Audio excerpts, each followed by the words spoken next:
yaşadığımın yarasını Delek sokar burnunu her işime, ama ben de onun koparacağım kafasını.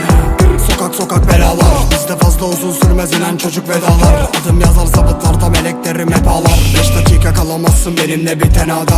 Bir derenin dibindeyim, ben olduğum o yerdeyim. Yetiştirdiğim umutlarım müebbetlik bir haldeyim. Yalan dökmez gözyaşını, siler bende mermileri. Anneciğim sen üzülme oğlun tanır her birini, hepsini. Gidenler mi dönmez, dönmesin. Namussuzun saçına ak düşmez, bu böyledir. Sevdiklerim öldü, kötü isterim ölmez. İster beni benden, ister geri vermez. Cezalar paketlerden ağır, berat yağmur olur.